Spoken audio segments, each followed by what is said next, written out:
ॐ नमो नारायणाय। मङ्गलम् ॐ मङ्गलम् ओङ्कारमङ्गलं गुरुमङ्गलं गुरुपादमङ्गलं गुरुमङ्गलं गुरुपादमङ्गलं गुरुपादमङ्गलम्। ॐ श्री गणेशाय नमः। ॐ श्री सरस्वत्यै नमः। ॐ श्री गुरुभ्यो नमः। ॐ समस्तजनकल्याणे निरतं करुणामयं नमामि चिन्मयं देवं सद्गुरुं ब्रह्मविद्वरम्। ॐ सच्चिदानन्दरूपाय विश्वोत्पत्त्यादिहेतवे तापत्रयविनाशाय श्रीकृष्णाय वयं नमः। हरिः ओम्। आज के इस तत्वबोध के सत्संग में सभी का बहुत बहुत स्वागत है। और ये तत्वबोध धीरे धीरे जो हम पढ़ाई कर रहे हैं इसकी, तो पिछली बार हमने देखा था कि ये अभी हम क्रिएशन के बारे में, उत्पत्ति के बारे में पढ़ाई कर रहे हैं फ्रॉम द टेक्स्ट तत्वबोध। सो पहले हम मंगलाचरण श्लोक को एक बार याद कर लें। वासुदेवेन्द्र योगीन्द्रं नत्वा ज्ञानप्रदं गुरुं मुमुक्षूणां हितार्थाय तत्वबोधोऽभिधीयते। हरि ओम। भगवान श्री आदि शंकराचार्य जी हम सबको ये सुंदर वेदांत का ज्ञान दे रहे हैं। और ये वेदांत इतना वास्ट सब्जेक्ट है, इतना विशाल उसका आकार है, तो उस विशालता के, उस गंभीरता को समझने के लिए जो इम्पॉर्टेंट एस्पेक्ट्स है, जिसको बोलते हैं बेसिक्स ऑफ एनी सब्जेक्ट, तो हम किस चीज़ की पढ़ाई कर रही है? बेसिक, ऑल तत्व, मूल तत्व जो होते हैं, बेसिक प्रिंसिपल्स, हम सब उसकी तरह पढ़ाई कर रहे हैं। और वो टेक्स्ट है तत्वबोध। और पिछली बार हमने क्रिएशन, ये टॉपिक हमारा चल रहा है, उसमें हमने देखा था कि ये सात्विक गुण जो है, माया में 3 गुण होते हैं। और माया कहाँ है? ब्रह्माश्रय माया। सो ब्रह्म के आश्रित माया है। माया क्या है? तो divine power of the universal truth, the absolute truth. तो सारे इस संपूर्ण विश्व का जो तत्व है, जो परमात्म तत्व है, उस परमात्म तत्व की जो शक्ति है, वो शक्ति का नाम है माया। और उसको हमने विस्तार से देखा था। और ये माया में 3 गुण होते हैं। और कौन से ये 3 गुण? सत्व, रजस और तमस। फिर हमने देखा कि पहले उत्पत्ति में क्या हो रहा है, तो माया से पहले ये 5 महाभूत निकले। और ये 5 महाभूत जो निकले, आकाश, फिर वायु, फिर निकला अग्नि, फिर जल और फिर पृथ्वी। तो ये जो पहली बार 5 तत्व निकले, तो ये 5 तत्व से जो 5 तत्व निकले, ये कैसे? सूक्ष्म महाभूतानि, यानी ये बहुत सूक्ष्म ऐसे 5 महाभूत है। इनको संस्कृत यानी वेदांत की भाषा में तन्मात्रास कहते हैं। तो ये तन्मात्रा की स्पेशलिटी क्या है? अभी ये अपने अपने ही फॉर्म में एकदम प्योर है, इनका मिक्सिंग नहीं हुआ है एक में। जैसे आकाश, तो संपूर्ण आकाश तत्व है। और उस आकाश तत्व में 3 गुण हैं, सत्व, रजस और तमस। वैसे ही बाकी 4 जो महाभूत है वो भी अपने अपने फॉर्म में अभी पूर्ण है, और उस एक एक महाभूत में ये 3 गुण है। तो हमने पिछली बार देखा था कि ये पांचों के जो सात्विक गुण हैं उनसे क्या क्या क्रिएशन होती है। तो हमने देखा आकाशस्य सात्विक अंशात श्रोत्रेंद्रिय संभूतम, आकाश के सात्विक अंश से ये जो श्रोत्र है, इसके मीन्स ये जो कान है, कान की जो इनर फैकल्टी है उसकी उत्पत्ति हुई।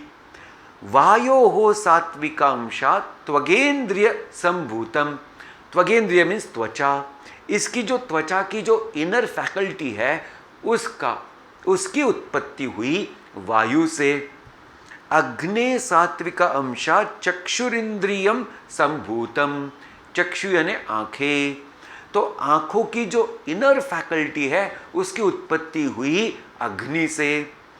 जलस्य सात्विक अंशात रसनेन्द्रिय संभूतम, पानी जो है उसके सात्विक अंश से जो जिह्वा है और जिह्वा की इनर फैकल्टी है उसकी उत्पत्ति हुई।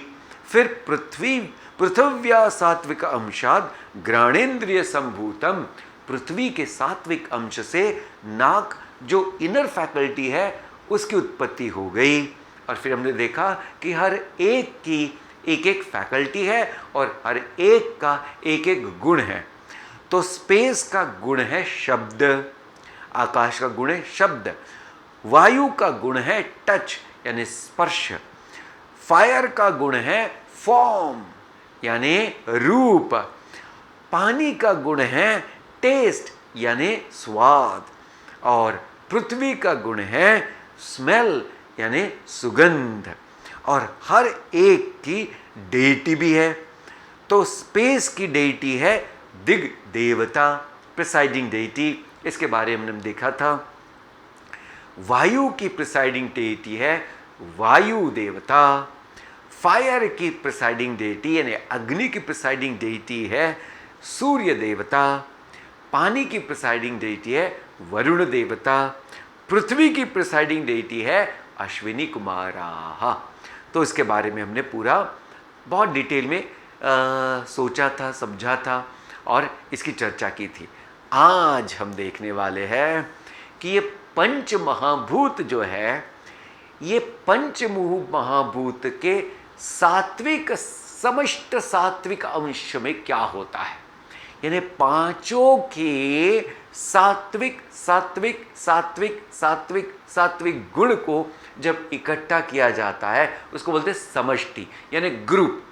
तो ध्यान दीजिएगा, किसका समष्टि की बात कर रही है? पंच महाभूतानि। फिर ये पंच महाभूत कैसे है? तन्मात्रास। तन्मात्रास क्या चीज है कि जो अभी एक दूसरे में पूरी तरह से मिक्स नहीं हुए हैं। अच्छा, तो ऐसे को तन्मात्रास कहते हैं। अब ये तन्मात्रास में जो पहला है आकाश, आकाश का सत्वगुण, फिर वायु का सत्वगुण, फिर अग्नि का सत्वगुण, फिर जल का सत्वगुण और फिर पृथ्वी का सत्वगुण। ऐसे पांचों के सत्वगुण से क्या होता है अभी हम वो देखने वाले हैं। लेट अस चैंट द श्लोक। एतेषां पंचतत्वानां, ये सब पंचतत्वों के समष्टि सात्विक अंशात, सब सात्विक अंश से मनोबुद्धि अहंकार चित्त अंतःकरणानि संभूतानि। तो इनके सबके सात्विक अंश से किसकी उत्पत्ति होती है? मनः, बुद्धि, अहंकार, चित्त, और इन चारों को क्या कहते हैं? अंतःकरणानि। अंत में यानी जो अंदर है, करणानि यानी इंस्ट्रूमेंट यानी साधन। तो ये क्या हो गया? Inner instrument. और जो बाकी के सेंसेस है जिसको ज्ञानेन्द्रिय और कर्मेंद्रिय कहते हैं, उसको क्या कहते हैं? बहि अंतःकरणानि, क्योंकि वो सारे के सारे दिखाई देते हैं, इसलिए उनको बहि यानी बाहर के इंस्ट्रूमेंट कहे जाते हैं, बहि अंतःकरणानि। अच्छा, तो अभी देखिए कि एक एक को डिस्क्राइब कर रहे हैं। संकल्प विकल्पात्मक मनः, मन क्या चीज है? संकल्प और विकल्पात्मक मनः। तो इसको हम और डिटेल में देखने वाले हैं। पहले हम छोटे छोटे उसके डेफिनेशंस पढ़ लेंगे। ये डेफिनेशन है, संकल्प विकल्पात्मक मनः। मन क्या चीज है? तो मन ये चीज है। बुद्धि क्या चीज है? निश्चयात्मिका बुद्धि, डिसीजन यानी निर्णय जो क्षमता है वो है बुद्धि का फंक्शन, कार्य। अहंकर्ता अहंकार, अहंकार क्या है? कि ये मन की ऐसी एक नोशन है कि मैं करता हूं, इसी को अहंकार कहते हैं। चिंतन कर्तु चित्तम, चित्तम क्या है? यानी चित्त क्या चीज है? चित्त को मेमोरी कहते हैं। तो चित्त यानी क्या है? जहां चिंतन चलता है किसी भी चीज का, तो उसको कहते हैं चित्त। तो अब ये चार हो गए, कौन से? मन, बुद्धि, अहंकार और चित्तम। ये चार जो है इनको कहते हैं अंतःकरण। अंतःकरण, मैंने कहा अंतःकरण यानी क्या? ये जो अंदर है, इसलिए अंतःकरण यानी साधन, यानी इनर इंस्ट्रूमेंट। अभी इन सब के एक एक देवता भी है। जैसे हमने देखा था कि हर एक सेंस ऑर्गन के पीछे एक प्रिसाइडिंग डेटी है, वैसे ही एक एक ये जो अंतःकरण का एक एक भाग है उनकी एक एक प्रिसाइडिंग डेटी है। अभी देखेंगे हम कौन सी प्रिसाइडिंग डेटी है। तो मनसो देवता चंद्रमा, मन की देवता कौन सी है? चंद्रमा। जो आकाश में दिखते हैं चंद्रमा, वो जो है वो मन की देवता है। बुद्धे ब्रह्मा, इस बुद्धि की जो प्रिसाइडिंग डेटी है कौन है? Brahma ji, the creator.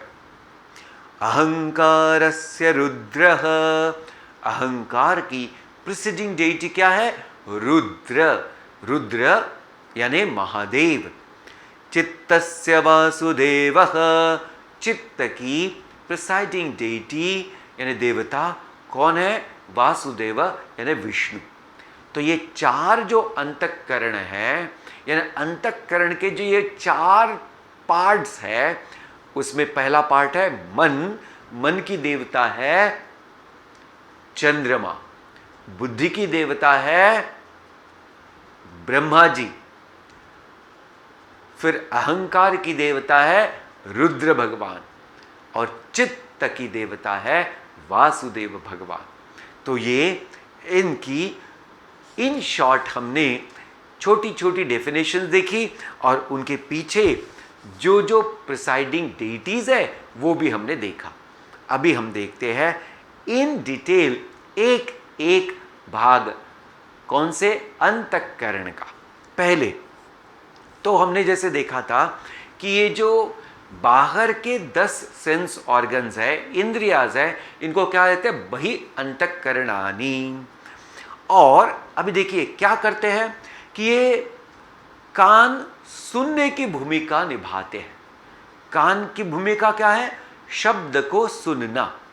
अभी देखिए कान को एक ही भूमिका दी गई है कि वो सिर्फ शब्द का ग्रहण कर सकते हैं, दूसरा और कोई भी कार्य ये कर्ण नहीं कर सकता है। ये ध्यान में आना बहुत जरूरी है।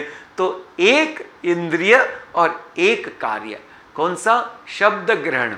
अभी जब इस कर्ण ने ये शब्द सुना, जैसे मैं बोल रहा हूं और आप सुन रहे हैं, तो ये शब्द जो आपके कान में आ रहे हैं, ये कान से जा रहे हैं मन में। कहाँ जा रहे हैं? मन में। तो इसका मतलब है कि जब शब्द कान ग्रहण करते हैं तो एक्चुअली वो कहाँ लेकर के जाते हैं? From that point two the point of mind, तो वो जाते हैं मन में। फिर चक्षुः, ये जब आंख कुछ भी देखती है, कुछ भी फॉर्म, कुछ भी रूप को देखती है, तो वो रूप का जो इम्पल्स है, जो मैसेज है, वो जाता है मन में। और ये भी ध्यान में रखिएगा कि आंख सिर्फ एक ही काम कर सकती है और वो है रूप को देखना, यानी देखने का काम जो है वो है आंख का।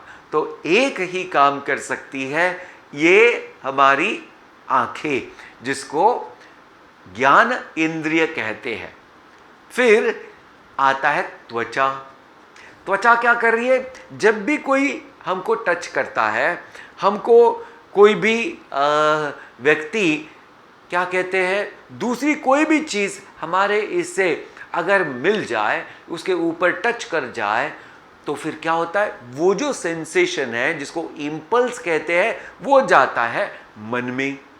तो त्वचा क्या कर सकती है? तो जो भी इम्पल्स टच का है, वो लेकर के कहाँ जाता है? वो लेकर के मन में जाता है। वो इम्पल्स कहाँ जाता है? मन में जाता है। वैसे ही ये जो टेस्ट है, जिह्वा जो है, ये जिह्वा क्या कर रही है? टेस्ट की उसकी कार्य, टेस्ट का उसका कार्य है। तो वो जब भी कोई जिह्वा पर पदार्थ रखा जाता है, तो उसका जो टेस्ट है, उसका जो इम्पल्स है, वो जाता है मन में। और मन में जब जाकर के वो वहां रहता है। और फिर एक रह गया घ्राणे घा, घ्राणेन्द्रिय यानी नाक। तो नासिका से जब हम कोई भी गंध को हम पाते हैं, सुगंध हो या दुर्गंध हो तो वो जो इम्पल्स है गंध का, वो जाता है मन में। यानी ये 5 जो इंद्रिय है, ये पांचों इंद्रिय से जब हमें कोई भी एक इम्पल्स मिलता है, यानी कोई भी इंफॉर्मेशन मिलती है, तो इंफॉर्मेशन जाती है, सूचना मिलती है, तो वो जाती है मन में।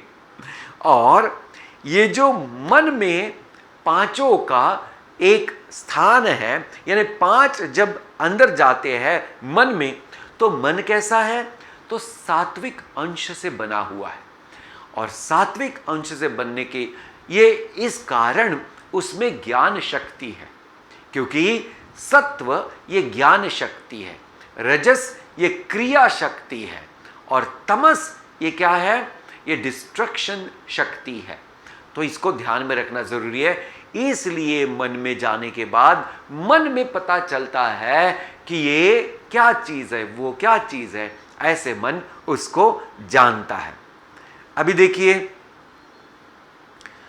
एक एक जो सेंस ऑर्गन है वो क्या कर रहा है? एक एक सेंस ऑब्जेक्ट को परसीव कर रहा है, यानी शब्द, स्पर्श, रूप, रस, गंध, ये 5 ही एक्चुअली संपूर्ण विश्व में पदार्थ रूप से फैले हुए हैं। ध्यान देना, ये 5 ही सिर्फ पदार्थ है। कौन से? शब्द, स्पर्श, रूप, रस और गंध। ये 5 जो है ना पदार्थ, ये 5 ही पदार्थ सारे विश्व में अनेक तरीके से फैले हुए हैं। तो एक एक जो हमारा इंद्रिय है, वो एक एक ऑब्जेक्ट की इंफॉर्मेशन मन तक पहुंचाते हैं। और ऐसे ये 5 के 5 इंद्रियों की पहुंचाई हुई इंफॉर्मेशन मन में जाके डिकोड होती है यानी उसका पता चलता है कि ये क्या चीज है। अभी देखो, तो ये जो अंतःकरण बोला गया है यहाँ, अंतःकरण यानी एक ही एक इंस्ट्रूमेंट है जिसको इनर इंस्ट्रूमेंट कहते हैं, जिसमें 4 भाग है। उदाहरण देने का है, समझो तो जैसे वेद एक ज्ञान का भंडार है, वेद एक ज्ञान का भंडार है, और इस वेद में 4 विभाग है। कौन से? तो पहले विभाग को कहते हैं ऋग्वेद, दूसरे विभाग को कहते हैं यजुर्वेद, तीसरे विभाग को कहते हैं सामवेद और चौथे विभाग को कहते हैं अथर्ववेद। तो ये चार जो है, ये कोई चार डिफरेंट ऐसे एक्चुअली वेद नहीं है, एक ही इंफॉर्मेशन यानी एक ही ज्ञान के स्रोत है, बट उसमें चार विभाग है। वैसे ही अंतःकरण तो इनर इंस्ट्रूमेंट तो एक ही है, और ये कैसा है? सूक्ष्म है। तो सूक्ष्म कहने के बाद उसको आकार तो है नहीं, वो कैसा है? सूक्ष्म। जैसे ये बाहर आकाश जो है वो कैसा है? सूक्ष्म है। तो आकाश को कोई आकार तो हम दे नहीं सकते हैं, इसलिए ऐसे कोई भी साधक ने इमेजिन नहीं करना है कि अच्छा अंतःकरण का आकार कैसे होता है। तो ध्यान में रखिएगा, अंतःकरण का कोई आकार नहीं होता है, क्योंकि वो सूक्ष्म है। जो भी सूक्ष्म चीज है वो ये पंच ज्ञानेंद्रिय के पीछे है, यानी उनसे वो सूक्ष्म है। पंच ज्ञानेंद्रिय स्थूल है, इसलिए स्थूल सूक्ष्म को जान नहीं सकते हैं। ये इसका प्रिंसिपल है, तो इसको ध्यान में रखिएगा। अंतःकरण एक इनर इंस्ट्रूमेंट है, एक सिर्फ अंदर का साधन है। अंत साधन, उसमें चार विभाग है। कौन से? मन, बुद्धि, अहंकार, चित्तम। तो अभी हम एक एक थोड़ा और डिटेल देखने वाले हैं। मन, तो देखिए मन को सिंपल समझना है तो क्या है? Flow of thought is mind, यानी जब विचारों का प्रवाह चलते रहता है उसी को मन कहते हैं। इसका एक उदाहरण हम दे सकते हैं। जैसे नदी में पानी बह रहा है, तो नदी में जो पानी बह रहा है इसलिए वो बहते हुए पानी को नदी कहा गया है। ध्यान में रखिएगा, बहते हुए पानी को नदी कहा गया है। और अगर उस नदी में जस्ट इमेजिन करिए कि एक बूंद भी पानी नहीं है, तो क्या उसे नदी कह सकेंगे? नहीं। क्यों? क्योंकि नदी का जो अपना एक स्थान है, अपना एक अस्तित्व है, वो क्या है? पानी का बहना ही उसे नदी कहते हैं। वैसे ही मन में विचारों का जो बहना होता है, प्रवाह होता है, उसी को मन कहते हैं। यानी विचार जो होते हैं, विचारों का जो प्रवाह होता है, उसी को मन कहते हैं। अभी देखिए, विचार हमको दिखते हैं नहीं, लेकिन महसूस तो हम कर सकते हैं। हाँ जी, तो इसलिए मन भी दिखता नहीं है बट महसूस होता है। कैसे? विचारों से। किसके विचार से? जैसे मन में एक इमोशन आ गया, एक विचार आ गया। कैसे? एंग्री यंग मैन यानी बहुत क्रोध का अगर विचार आ गया तो वो विचार हमको, अब ये क्रोध का जो इमोशन है ये हमें समझ में आता है कि नहीं? जी, हमें समझ में आता है। फिर वैसे ही कंपैशन, करुणा का विचार, तो भी हमको वो समझ में आता है। फिर किसी से द्वेष होता है तो ये द्वेष का विचार भी हमें समझ में आता है। वैसे ही घृणा यानी जेलसी, ईर्ष्या, घृणा नहीं ईर्ष्या रादर, तो ईर्ष्या यानी जेलसी, तो ये भी विचार हमको एक्चुअली समझ में आता है, बट हम उसको देख नहीं सकते हैं क्योंकि ये सूक्ष्म है। तो ये है मन। अभी देखिए, मन की डेफिनेशन क्या बोला है? संकल्प विकल्पात्मक मन, यानी ये निर्णय नहीं कर सकता है। अगर वो कोई चीज को देखे, वो बोलता है चाहिए, फिर थोड़ी देर से बोलता है नहीं चाहिए, फिर बोलता है नहीं नहीं चाहिए, फिर बोलता है नहीं। तो क्या होता है? ये एक क्या कह सकते हैं, एक तरफ से यानी एक पॉइंट से दूसरे पॉइंट तक जाते रहता है ये मन। जैसे पेंडुलम होता है, from here to there, there to here, continuous वो चलते जाता है घड़ी का पेंडुलम। वैसे ही ये मन हिलते रहता है, कभी बोलता है हाँ, कभी बोलता है ना। इसलिए जिनका मन बहुत ज़्यादा प्रभावी होता है वो कोई भी डिसीजन जल्दी ले नहीं सकते हैं, कोई भी डिसीजन जल्दी ले नहीं सकते हैं। और अगर डिसीजन ले भी लिया कोई थोड़ा मोटा, तो जल्दी जल्दी बदलते रहते हैं। ये है मन की खासियत और मन का प्रभाव। और अभी देखिए और एक इंपॉर्टेंट बात कि ये मन की डेटी यानी देवता कौन सी है? मनोदेवता चंद्रमा। तो चंद्रमा इसकी देवता होने के कारण होता क्या है? देखो, चंद्र में जैसे हम देखते हैं फुल मून डे, पूर्णिमा, फिर अमावस्या, तो होता क्या है, पूर्णिमा और अमावस्या के दिन जिसका मन कमजोर है और इसको बहुत प्रभावित होता है ये मन, ये 2 दिनों में, कब? जब पूर्णिमा है और जब कंप्लीट अमावस्या है, तो इसका इफेक्ट इस मन पर होता है। और आपने अगर जाना होगा या पढ़ा होगा या सुना होगा कि जो साइकोलॉजिकल केसेस होती है यानी जो मनोरुग्ण होते हैं, उनका बहुत ही मन तब एकदम विकराल रूप ले लेता है और वो फिर कुछ भी कर सकते हैं। कब? ये 2 दिन में। कौन से? पूर्णिमा और अमावस्या के दिन में। तो ये हुआ मन के बारे में। ये क्या है? अंतःकरण का एक अंग है। फिर बुद्धि ही दूसरा अंतःकरण का अंग, बुद्धि। बुद्धि यानी इंटेलेक्ट। तो अभी देखिए इसका जो डेफिनेशन है वो क्या है? निश्चयात्मिका बुद्धि, यानी एक चीज के बारे में पक्का निर्णय करना, यह बुद्धि का काम है। कौन सा काम है? निर्णय पक्का करना, यह बुद्धि का काम है। फिर इसमें क्या क्या होता है? रीजनिंग एक उसका एस्पेक्ट है। ऑब्जर्वेशन, रीजनिंग यानी कारण मीमांसा। फिर ऑब्जर्वेशन यानी परीक्षण, जो हम लोग देखते रहते तो क्या करें? परीक्षण कर रहे हैं, यानी हर चीज को देख रहे हैं।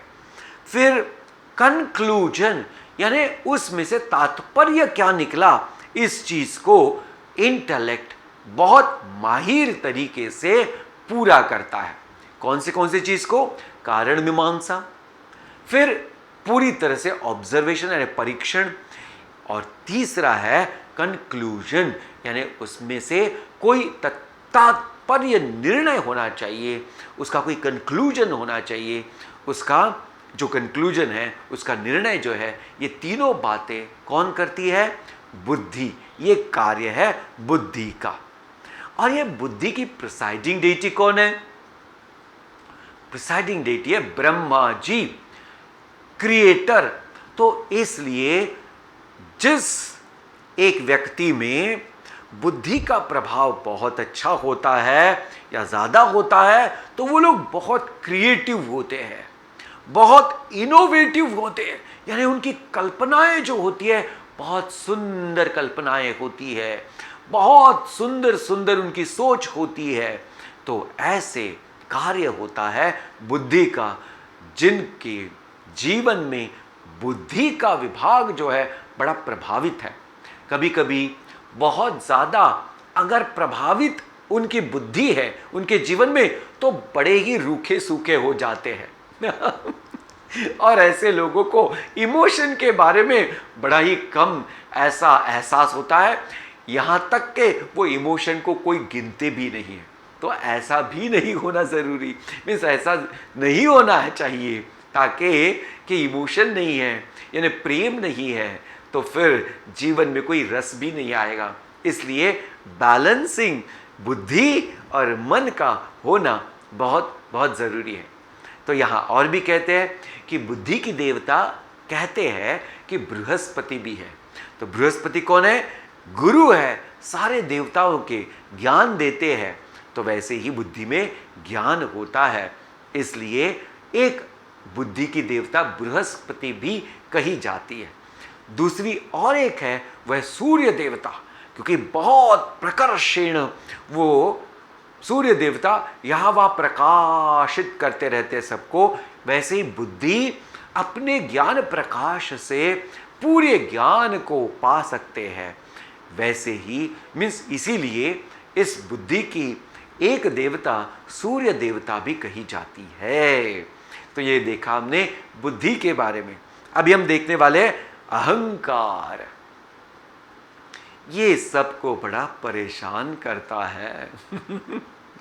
ओके, अहंकार क्या है? अहम कर्ता, अहम कर्तु। ये जो है ना, ये जो विचार है, ये जो कल्पना है, इसको कहते हैं अहंकार। सर्वसाधारणता लोग किसको अहंकार कहते हैं? कि जो बड़ा ही क्या कहते हैं, प्राइड महसूस करता है, यानी अभिमानी जो है उसको कहते हैं कि ये इसको बड़ा अहंकार है।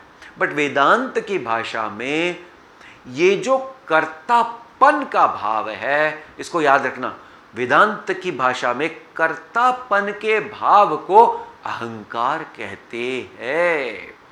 कर्तापन के भाव को अहंकार कहते हैं। और यह अहंकार की खासियत क्या है? देखो, माइंड जो है वो उसमें अनेक विचार हो सकते हैं। फिर ये जो बुद्धि है उसमें अनेक निर्णय की क्षमता हो सकती है। और ये चित्त में अनेक तरह से जो चिंतन का विषय हो सकता है।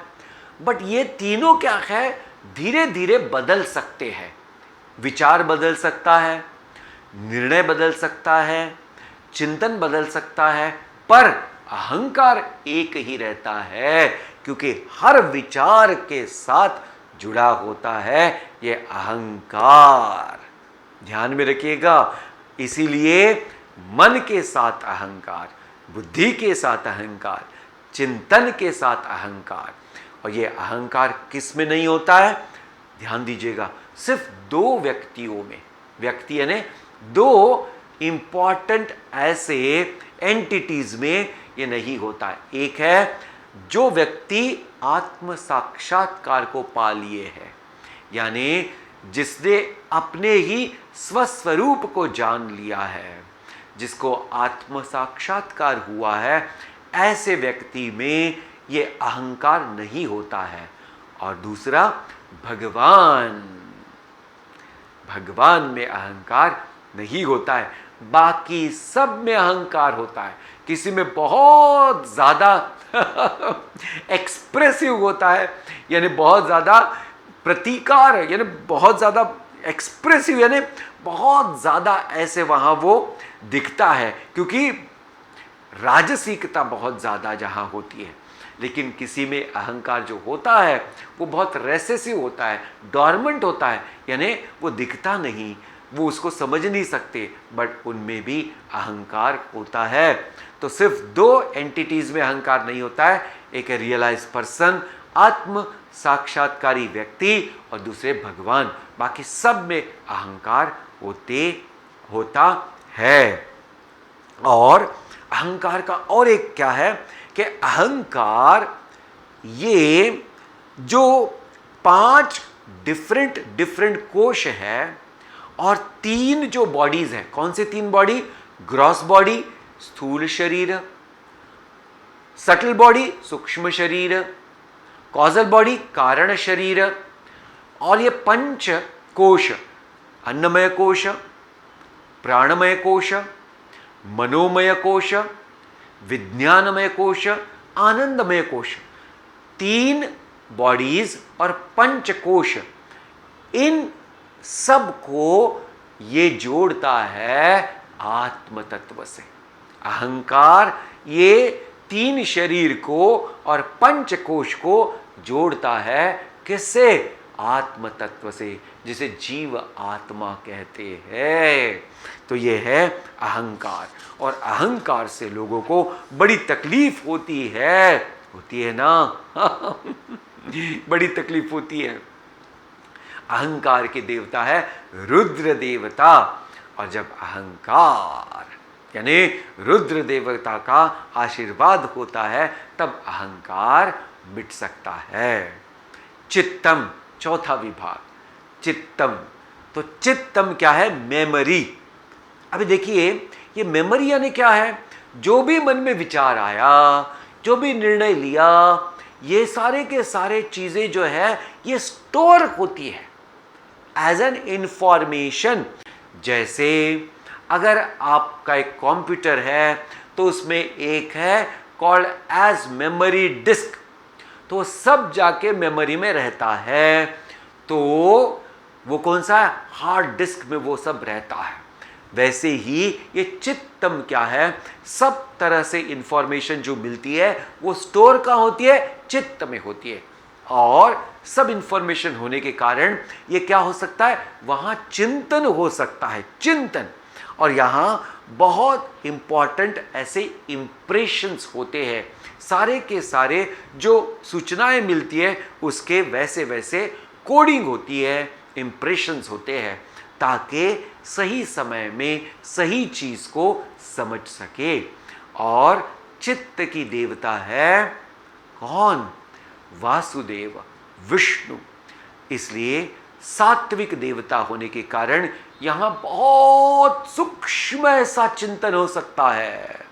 इसलिए वेदांत के सूक्ष्म, अति सूक्ष्म विचार का चिंतन भी इस चित्त की वजह से हो सकता है, जहां भगवान विष्णु का वरदहस्त है। तो आज हमने क्या देखा है? इस उत्पत्ति में ये 5 जो तन्मात्रास है, यानी सूक्ष्म पंच महाभूत जो है, इनके 5 जो पंच महाभूत है, इनके आकाश अंश इनके सत्व गुण से क्या बना है? ये अंतःकरण बना हुआ है। और अंतःकरण में 4 विभाग है। कौन से? मन, बुद्धि, अहंकार, चित्तम। और मन की देवता कौन सी है? चंद्रमा। बुद्धि की देवता कौन सी है? बुद्धि की देवता है ब्रह्मा जी। फिर अहंकार की देवता कौन सी है? रुद्र देवता। और चित्त की देवता है वासुदेव। तो ये सुंदर ऐसे ज्ञान का एक टॉपिक आज हमने देखा, और इसमें से हमको पता चलता है कि ओहो, how much detail information is given in this beautiful text called as Tattvabodha. अभी हम आगे के हमारे सत्संग में करने वाले हैं कि ये राजसिक अंश जो है सारे पंच महाभूतों का, इससे किसकी उत्पत्ति होती है? ओम नमो भगवते वासुदेवाय। ओम नमो भगवते वासुदेवाय, वासुदेवाय। ओम पूर्णमद पूर्णमिदं पूर्णात् पूर्णमुदच्यते पूर्णस्य पूर्णमादाय पूर्णमेवावशिष्यते। ओम शांति शांति शांति। हरि ओम। ॐ नमो नारायणाय।